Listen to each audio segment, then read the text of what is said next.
आज भारत के संविधान को अंगीकृत किए जाने के अमृत महोत्सव का समारोह है। 2015 से आदरणीय प्रधानमंत्री श्री नरेंद्र मोदी जी के प्रेरणा से पूरा देश 26 नवंबर की तिथि को संविधान दिवस के रूप में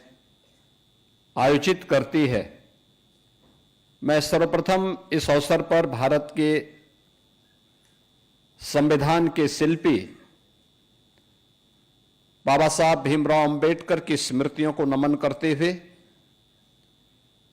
आप सभी को, पूरे प्रदेशवासियों को इस अमृत महोत्सव वर्ष पर, जो संविधान के 75 वर्ष यानी संविधान के निर्माण के 75 वर्ष पूर्ण होने के उपलक्ष्य में आयोजित हुए थे,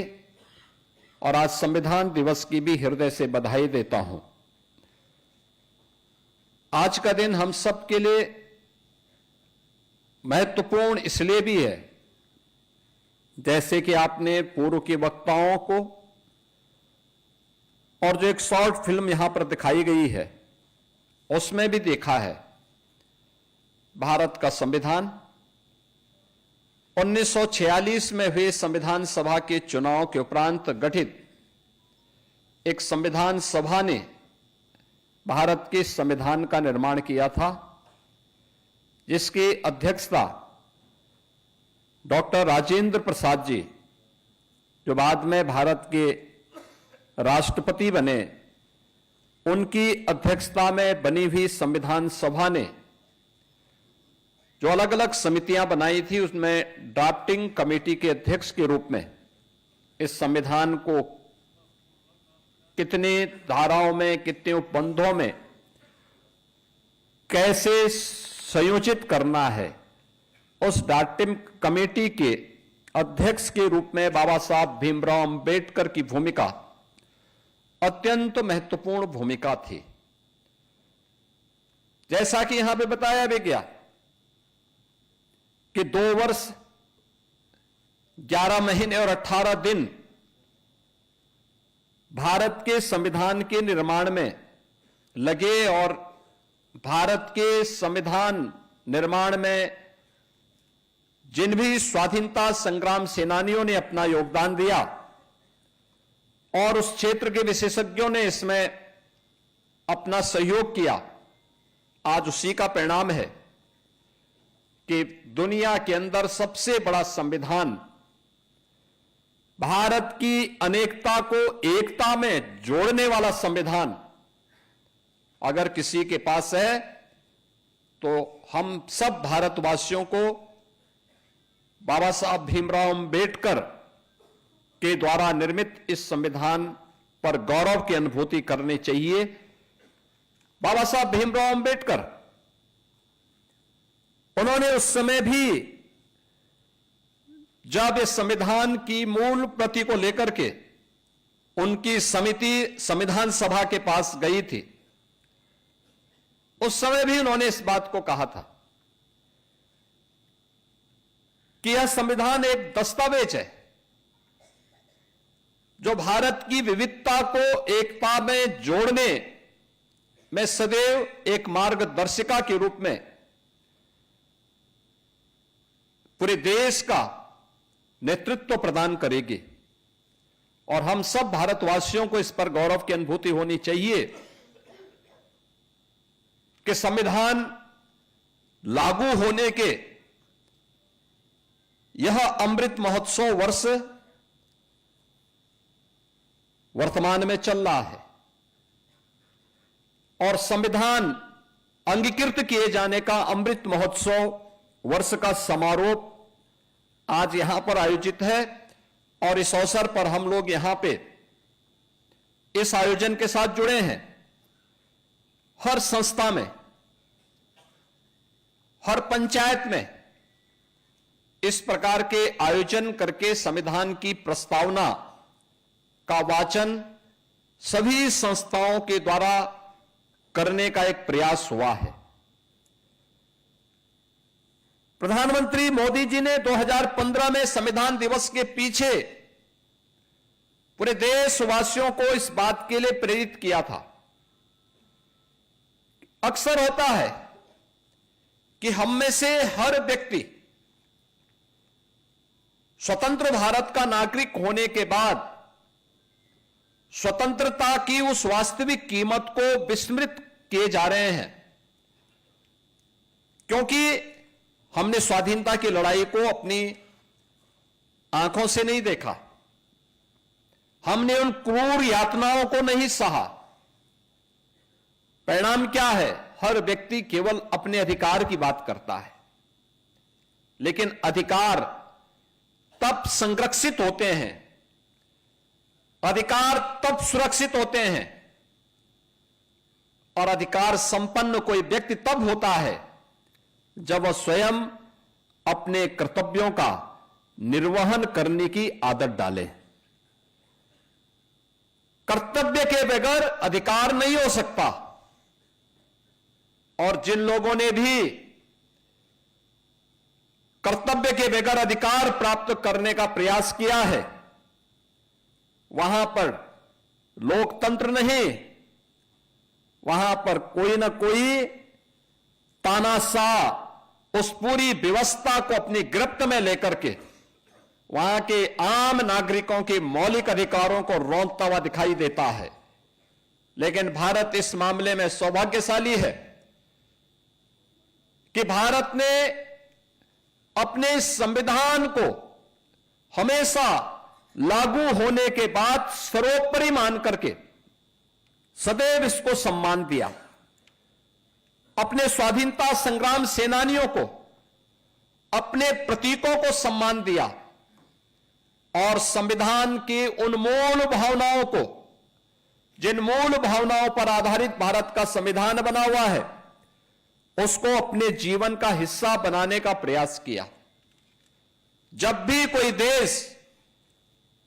अपनी इन मूल भावनाओं को सम्मान देते हुए आगे बढ़ता है,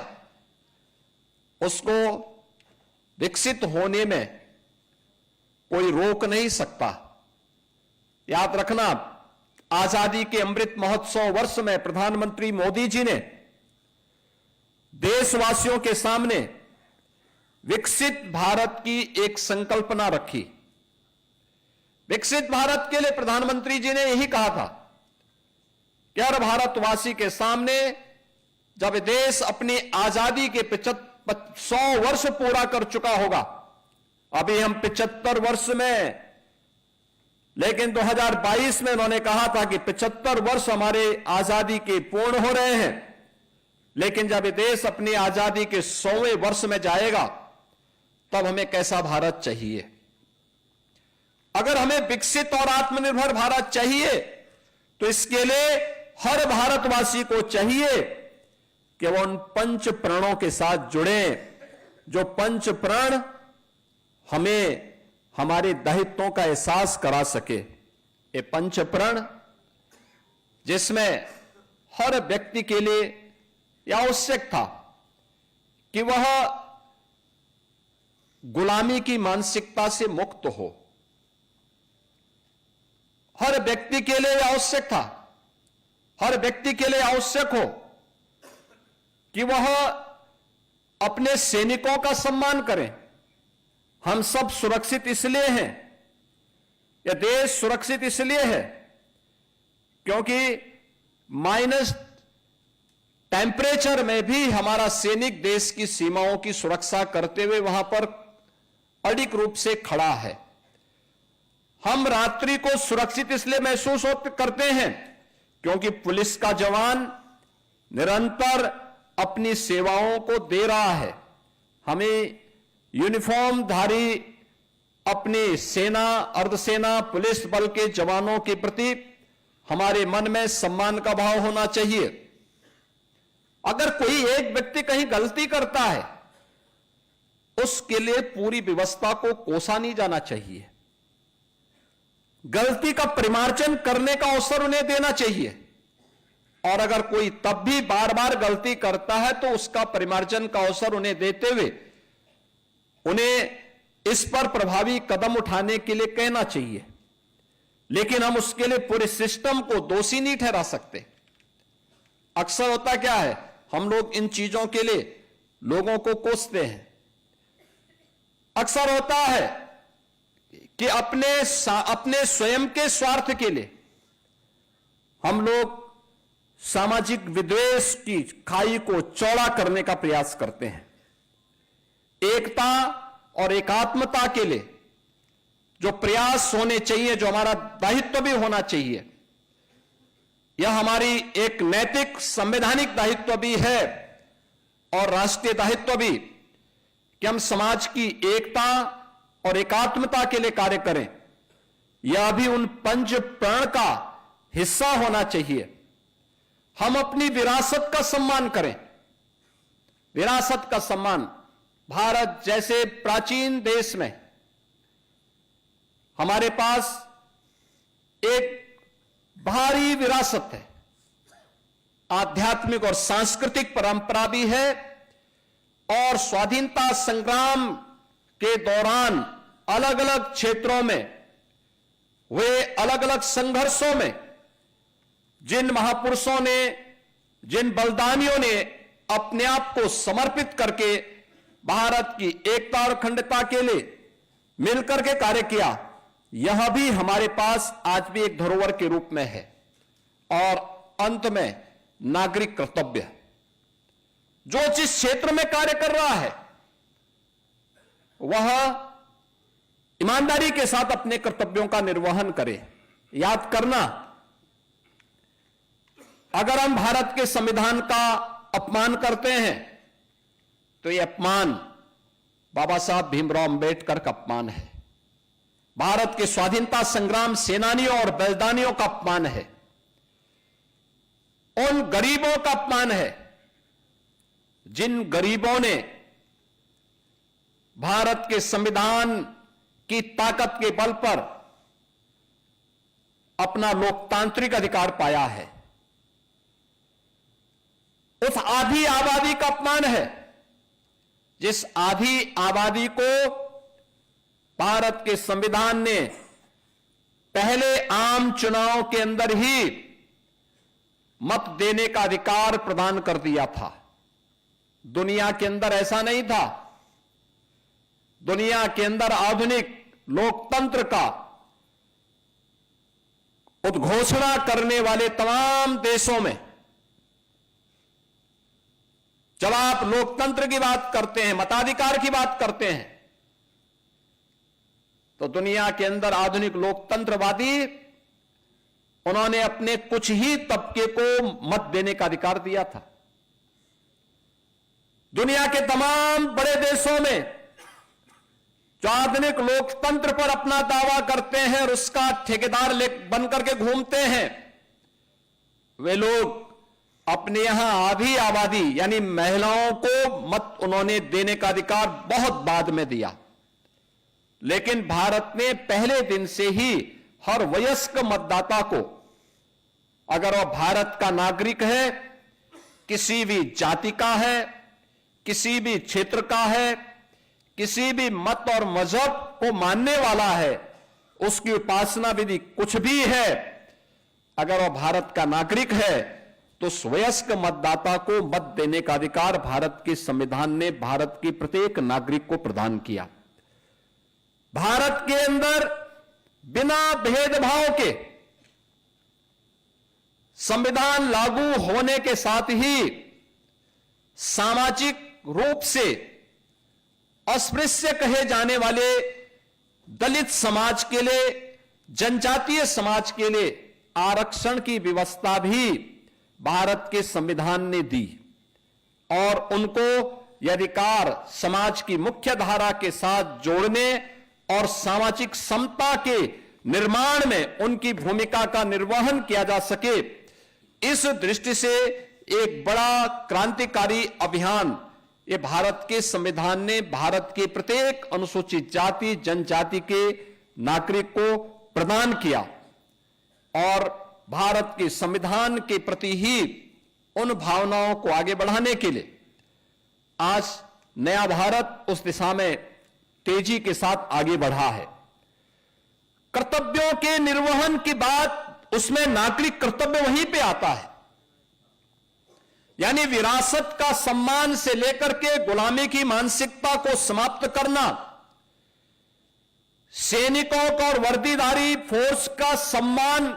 देने के साथ ही सामाजिक एकता और समता के लिए कार्य करने के साथ ही नागरिक कर्तव्य हमारे लिए उतना ही महत्वपूर्ण है। हम जिस क्षेत्र में काम कर रहे हैं, एक छात्र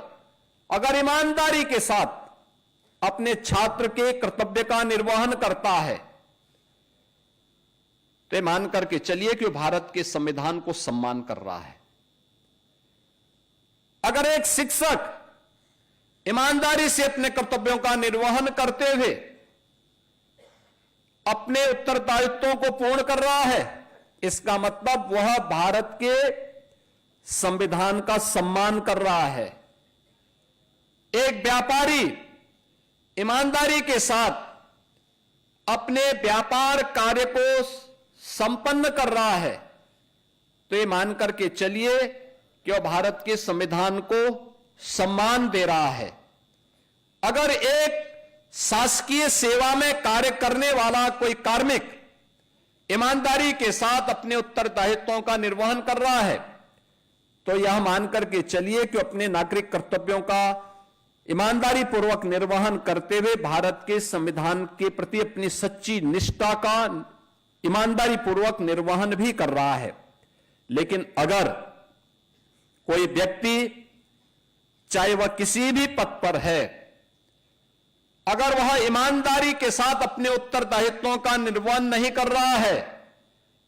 तो इसका मतलब वह भारत के संविधान का अनादर कर रहा है, वह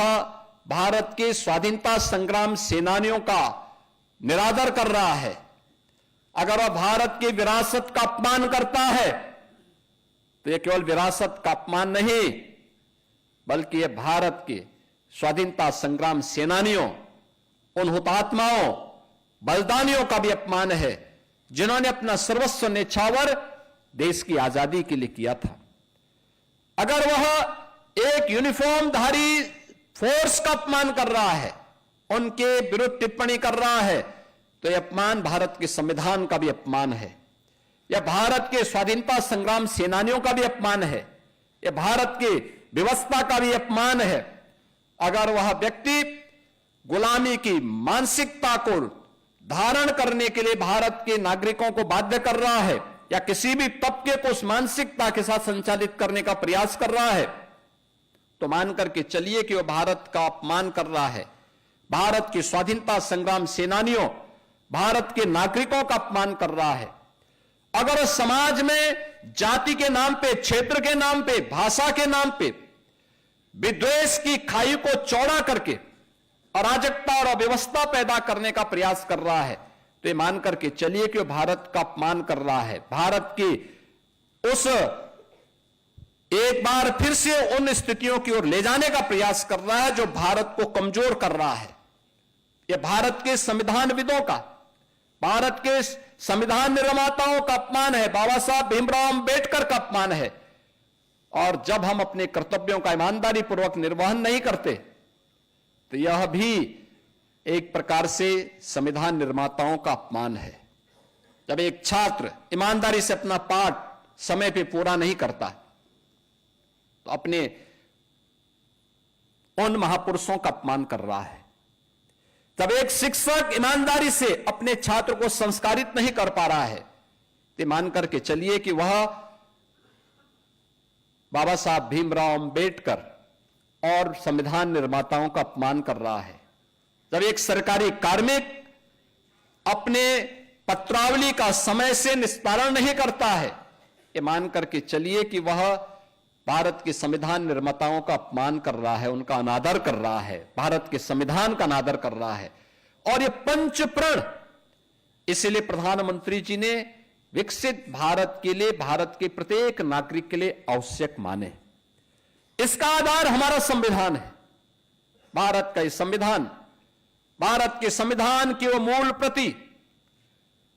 उस संविधान की मूल प्रति को जिसे 26 नवंबर 1949 को बाबा साहब भीमराव अंबेडकर की नेतृत्व की ड्राफ्टिंग कमेटी ने संविधान सभा को सौंपा था, उस प्रति को अगर आप देखेंगे, और मैं तो मानता हूं कि हर भारतवासी के घर में वह प्रति होनी चाहिए और उसकी प्रस्तावना का वाचन हर परिवार में होना चाहिए। हो सकता है कि विस्तृत संविधान को हर व्यक्ति पढ़ ना पाए, उसके एक एक बंद और उपबंध के बारे में, धारा उपधारा के बारे में वह जानकारी न लेना चाहता हो, लेकिन हमें उसकी उस मूल प्रस्तावना के साथ साथ उसके भाव क्या हैं, आप देखेंगे भारत के मूल संविधान में पुष्पक विमान से अयोध्या के लिए भगवान श्री राम माता सीता के साथ आता हुआ चित्र भी उसमें लगा हुआ है। महाभारत के युद्ध में श्री कृष्ण के द्वारा गीता के उपदेश का भी चित्र उसमें स्थापित है। महात्मा बुद्ध से लेकर के सम्राट अशोक और उन महान महापुरुषों के चित्रों को उसके माध्यम से देने का, भारत की इस विरासत के प्रति गौरव की अनुभूति करने का अवसर भी दिया गया है। ये सभी चीजें हमें बताती हैं कि भारत का संविधान हमें विरासत के प्रति सम्मान देने का भाव हमारे मन में व्यक्त करता, हमारे मन में इस प्रकार के भाव को पैदा करने का प्रयास कर रहा है। लेकिन हम आज भी उन चीजों से अपने आप को हटते, कहीं ना कहीं उससे विमुख होते हुए दिखाई देते हैं, और इसलिए आज का दिन हम सबके लिए अत्यंत महत्वपूर्ण है। और उसमें सारी बातों का निचोड़ एक बात में आता है, वह आता है अपने नागरिक कर्तव्य का ईमानदारी पूर्वक निर्वहन करना। और नागरिक कर्तव्यों के ईमानदारी पूर्वक निर्वहन की दिशा से केवल अधिकार की चर्चा न करें। और याद करना, बहुत सारी चीजें ऐसी होती हैं, कहीं अगर धुआं उठ रहा है तो हमें सतर्क होना चाहिए, सजग होना चाहिए। सतर्क और सजग इस बात को लेके होना चाहिए कि अगर पड़ोस में आग लगी है, हम सतर्क नहीं हैं, हम उसको बुझाने में योगदान नहीं दे रहे हैं, तो मान के चलिए कि देर सवेर हम भी उसकी चपेट में आएंगे। हम गलतफहमी नहीं पालनी चाहिए। आपने देखा होगा एक उस ट्रेड यूनियन की प्रवृत्ति जिसका भाव क्या था कि हमारी मांगें पूरी हो चाहे जो मजबूरी हो, यानी हर कीमत पर उनके गलत और सही फैसले लागू होने चाहिए। ये वृत्ति नहीं, कार्य करो, काम का उचित दाम दो। यानी व्यक्ति अगर ईमानदारी पूर्वक कार्य कर रहा है, उसको सम्मानजनक मानदेय और जीने का पूरा अधिकार मिलना चाहिए। यही तो लगातार आज देश के अंदर प्रधानमंत्री मोदी जी के द्वारा, उनके नेतृत्व में डबल इंजन की सरकार के द्वारा जो प्रयास प्रारंभ किए गए हैं, उसी श्रृंखला का हिस्सा है। आज के इस अवसर पर मैं आप सबका आह्वान करूंगा, विकसित भारत की संकल्पना को आगे बढ़ाने के लिए विकसित उत्तर प्रदेश सही है, और विकसित उत्तर प्रदेश के लिए विकसित लखनऊ या हरेक स्तर पर उस प्रकार की एक मानसिकता हम सबको पैदा करनी पड़ेगी। मुझे बताते हुए प्रसन्नता है, हमने गत विधान मंडल के सत्र के दौरान इस पे 24 घंटे की चर्चा चलाई थी, और इस पे हुई वह चर्चा 12 अगस्त से 12-13 अगस्त को हुई यह चर्चा। मुझे बताते हुए प्रसन्नता है कि हम लोगों ने जब इसका पोर्टल लॉन्च किया और प्रदेश भर से सुझाव मांगे, मुझे बताते हुए प्रसन्नता है कि अब तक हमें 98 लाख से अधिक सुझाव प्राप्त हुए हैं विकसित उत्तर प्रदेश के लिए। विकसित भारत, विकसित उत्तर प्रदेश के लिए हर व्यक्ति ने अपने स्तर पर सुझाव दिए हैं, अलग अलग सेक्टर में दिए हैं। शिक्षा में क्या होना चाहिए, हेल्थ सेक्टर में क्या होना चाहिए, एम्प्लॉयमेंट और स्किल डेवलपमेंट के लिए क्या कुछ किया जाना चाहिए, पब्लिक ट्रांसपोर्ट में क्या कुछ होना चाहिए, एग्रीकल्चर और इरिगेशन में क्या कुछ होना चाहिए, इन्वेस्टमेंट के लिए, सिक्योरिटी के लिए, सुशासन के लिए क्या कदम उठाए जाने चाहिए। 98 लाख से भी सुझाव अब तक हमें प्राप्त हो चुके हैं। ये चीजें दिखती है और ये हर तबके के लोगों ने दिया है, हर तबके के लोगों ने सुझाव उपलब्ध करवाए हैं। यह दिखती है कि व्यवस्था के साथ हर व्यक्ति जुड़ना चाहता है, हर व्यक्ति चाहता है कि कुछ चेंज हो, कुछ अच्छा हो, अच्छा होने की प्रवृत्ति। 98 लाख लोगों का मतलब हर 5 परिवार में से एक परिवार का हमारे पास सुझाव आ चुका है। 5 परिवार में से एक परिवार ने हमें सुझाव दे दिया है और यह प्रक्रिया आगे बढ़ेगी। इन सब में हम लोगों ने तय किया है, जैसे यहां पे संविधान दिवस के अवसर पर पिछले 1 वर्ष के अंदर अमृत महोत्सव वर्ष के अवसर पर, संविधान अंगीकार किए जाने के अमृत महोत्सव वर्ष पर हुई अलग अलग प्रतियोगिताओं में यहां पे कुछ छात्र छात्राओं को हमने मंच पे सम्मानित किया। ऐसे सरकार ने तय किया कि जो अच्छे सुझाव आए हैं उनकी हम 2 श्रेणियों में उसको हम ले रहे हैं, एक जनपद स्तर का और एक प्रदेश स्तर का। जनपद स्तर के हर जनपद में 3 और प्रदेश स्तर के जो 5 अच्छे सुझाव होंगे उन्हें हम इसी प्रकार के किसी समारोह में सम्मानित करने का कार्य करेंगे। यह हमारी राष्ट्र के प्रति, देश के प्रति अपनी सेवा होगी और इसकी शुरुआत सबसे छोटी इकाई से हमें प्रारंभ करना पड़ेगा। आत्मनिर्भर ग्राम पंचायत होगा, आत्मनिर्भर वार्ड होगा तो आत्मनिर्भर जनपद भी हो जाएगा, आत्मनिर्भर